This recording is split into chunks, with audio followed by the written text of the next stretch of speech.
नमस्कार दोस्तों। हम आपके 20 प्रश्नों की एक सीरीज़ लेके आए हैं जो यूपी टेट, सी टेट, ये स्टेट, बिहार स्टेट में पूछा जाने वाला क्वेश्चन है। और पेट जो यूपी में आयोजित होने वाला है उस पर भी महत्वपूर्ण भूमिका निभाने वाले ये क्वेश्चन हैं।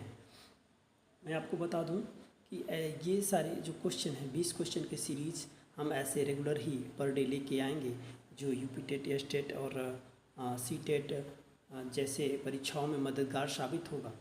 तो उसमें जो क्वेश्चन है, पहला क्वेश्चन है भारत का राष्ट्रीय पशु कौन है। तो इसका जो सही जवाब होगा वो होगा ऑप्शन नंबर सी, बाघ है। और दूसरा क्वेश्चन है महात्मा गांधी का जन्म कब हुआ था।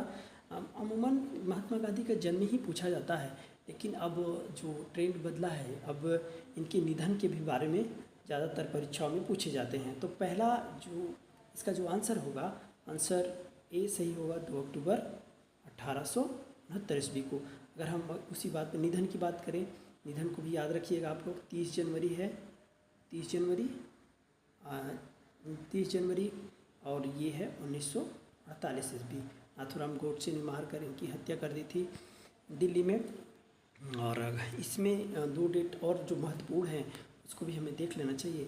एक है 15 अगस्त को, जो जिस दिन भारत आज़ाद हुआ था, और 26 जनवरी 1950 को भारत का संविधान लागू हुआ था। ये भी दोनों डेट याद रखना है, ये जो महत्वपूर्ण है। क्वेश्चन नंबर 3 है जन गण मन के रचयिता कौन है। तो इसका जो सही जवाब होगा वो ऑप्शन नंबर बी होगा, option number B. Rabindranath Tagore ने जन गण मन की रचना की है। इसके अलावा एक देश है बांग्लादेश, जिसके राष्ट्रीय गान है आमार सोनार, की भी रचना रविन्द्रनाथ टैगोर ने किया है। एक और महत्वपूर्ण व्यक्ति का नाम इसमें दिया गया है, उनका नाम है बंकिम चंद्र चट्टोपाध्याय, जिनके आनंद मठ, इनकी रचना है आनंद मठ, जिसमें वंदे मातरम की रचना की गई है और सन्यासियों के लिए लिखी गई ये रचना है। और आपको बता दें, वंदे मातरम को राष्ट्रीय गीत का दर्जा जो दिया गया था वो 24 जनवरी 1950 को दिया गया था। और पहली बार राष्ट्र जो गीत है वो कब गाया गया था, तो 1896 में गाया गया था कोलकाता में, और इसके बोल जो थे रविन्द्रनाथ टैगोर ने दिए थे। अब आगे बढ़ते हैं। आगे चौथा क्वेश्चन है गंगा नदी का उद्गम स्थल। गंगा नदी का उद्गम स्थल आप लोग बताइए। इसमें से सही आंसर होगा ऑप्शन नंबर बी, गंगोत्री। अगर हम आपको बता दें कि गंगा का उद्गम स्थल तो गंगोत्री है, उसी प्रकार से यमुना का यमुनोत्री। यमुना का क्या होगा, यमुनोत्री होगा, ऑप्शन नंबर ए। इलाहाबाद की अगर हम बात करें, इलाहाबाद जिसका नाम क्या है, प्रयागराज। क्या है, प्रयागराज, ठीक है। और इस पे ये 3 नदियों के संगम पर स्थित है। एक तो गंगा, दूसरा यमुना और एक अदृश्य है सरस्वती। अब आते हैं क्वेश्चन नंबर 5 पे। भारत की राजधानी कहाँ है। ये एकदम सिंपल लगने वाला क्वेश्चन है, लेकिन अच्छा क्वेश्चन है। तो ये है, इसकी राजधानी है दिल्ली, नई दिल्ली, या इसे नई दिल्ली भी कहा जाता है, ठीक है। और मुंबई किसकी राजधानी है, मुंबई महाराष्ट्र की है। पटना है बिहार की, पटना बिहार की राजधानी है। और लखनऊ किसकी है, लखनऊ है यूपी की, ठीक है। ऐसे में 28 जो राज्य हैं, राज्यों की संख्या हमारे यहाँ कुल कितनी है, राज्यों की जो संख्या है वो है 28। राज्य कितने हैं, 28 राज्य। तो केंद्र शासित प्रदेश भी बता दीजिए इससे। तो केंद्र शासित प्रदेशों की संख्या कितनी है, 8। पहले 7 थी, अब इनकी संख्या 8 हो गई है। और 8 में जो राज्य थे जम्मू और कश्मीर और लद्दाख 2 हैं, इनका डिवाइडेशन हुआ है। अब क्वेश्चन नंबर 6 में आते हैं। माई एक्सपेरिमेंट विथ ट्रूथ किसकी आत्मकथा है। ये बहुत फेमस रचना है और कई परीक्षाओं में, जैसे यूपी के परीक्षाओं में देखिए, यूपी PCS RO और समीक्षा अधिकारी से हम कहते हैं, और अन्य जो है छोटी परीक्षाओं में भी पूछे जाते हैं। तो इसका जो महत्वपूर्ण क्वेश्चन आंसर होगा इसका इसका आंसर कौन है, क्या है आंसर इसका है B, Mahatma Gandhi, my experiment with truth, इनकी आत्मकथा है। ठीक है। 7वां क्वेश्चन है, भारतीय संविधान कब लागू हुआ? ये हम पहले चर्चा भी कर चुके हैं कि भारतीय संविधान 26 जनवरी 1950 को लागू हुआ था। 15 अगस्त को भारत आज़ाद हुआ था। 2 अक्टूबर की जो डेट है वो फेमस है। चलिए आगे देखते हैं। Question number 8। क्वेश्चन नंबर 8, किस विटामिन की कमी से रतौंधी होती है? तो हम जानते हैं कि विटामिन ए की कमी से, ऑप्शन नंबर ए की कमी से रतौंधी होती है। बी की कमी से बेरी बेरी होता है। बी की कमी से क्या होता है? बेरी बेरी होता है। ठीक, बेरी बेरी। और विटामिन सी से जो है दांतों में पायरिया वगैरह लगते हैं। और ये विटामिन सी की जो मात्रा होती है, जो साइट्रिक फल होते हैं, मतलब कह सकते हैं कि नींबू है, आंवला है, ऐसे फलों से खाने से जो है इसकी कमी दूर होती है। विटामिन डी की कमी से हड्डियां जो है कमज़ोर होती हैं। और विटामिन डी किससे मिलता है? सन रेज से, किरणों से, सूर्य की किरणों से। अगला क्वेश्चन है, 9वां क्वेश्चन है, भारत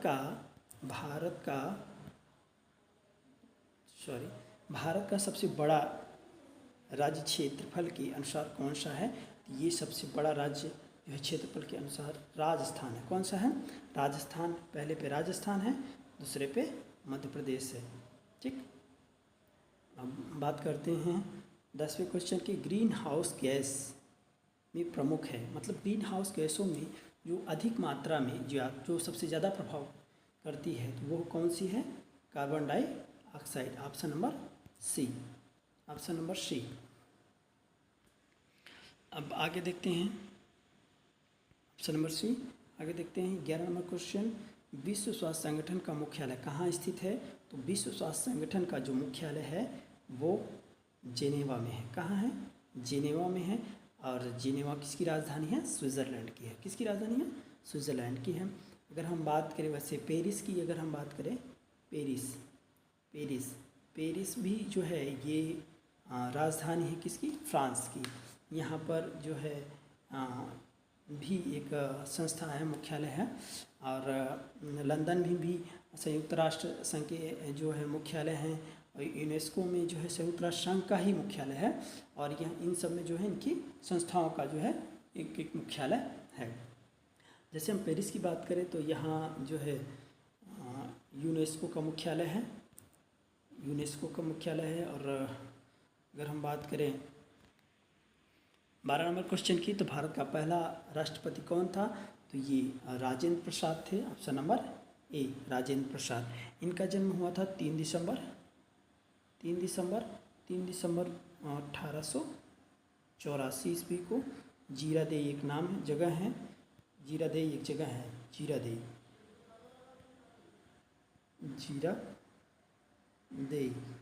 ये आता है सिवान डिस्ट्रिक्ट में, सिवान डिस्ट्रिक्ट बिहार में।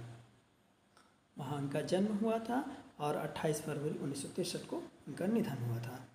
और हम बात करें 13 नंबर क्वेश्चन की, पंचायती राज व्यवस्था को किस राज्य ने सबसे पहले लागू किया था? ये महत्वपूर्ण क्वेश्चन है, ये हमेशा परीक्षाओं में पूछा जाता है। पंचायती राज्य जो है किस राज्य में सबसे पहले लागू किया गया था?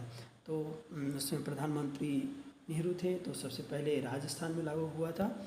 इसका आंसर बी है। और 14 नंबर क्वेश्चन, पहला एशियाई खेल कहाँ आयोजित किया गया था? एशिया में खेला जाने वाला जो खेल है एशियाई लेवल पे, वो उसका पहला आयोजन कहाँ हुआ था? तो ये ऑप्शन नंबर ए, दिल्ली में हुआ था। प्रश्न नंबर 15, चंद्रगुप्त मौर्य के गुरु कौन थे? चंद्रगुप्त मौर्य के गुरु ऑप्शन नंबर ए, आचार्य जो है चाणक्य थे। कौन थे? आचार्य चाणक्य। आचार्य चाणक्य इनके जो है गुरु थे और प्रधानमंत्री थे। इनका एक नाम और है, विष्णुगुप्त है।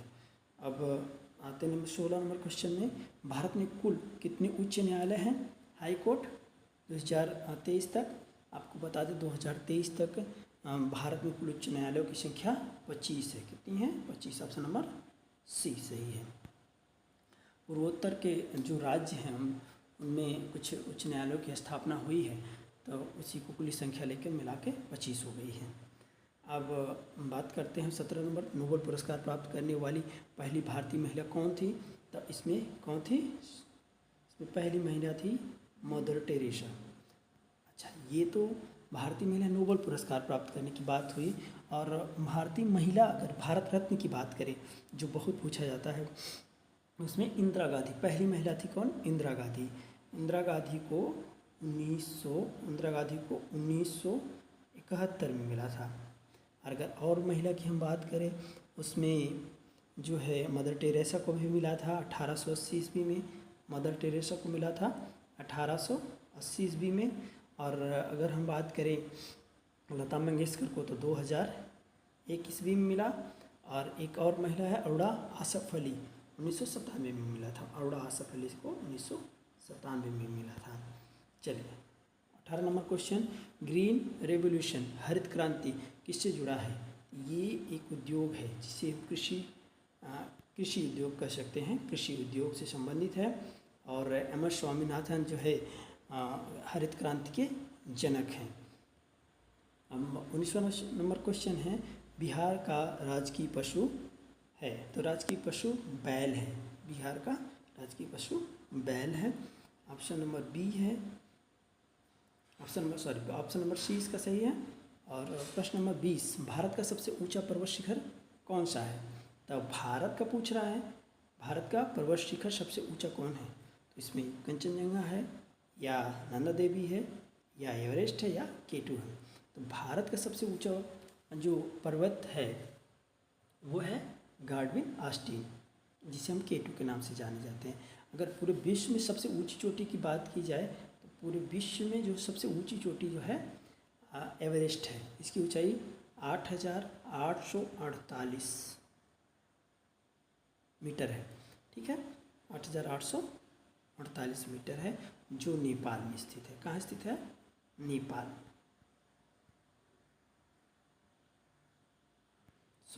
आज बस इतना ही। धन्यवाद, मिलते हैं अगले वीडियो में।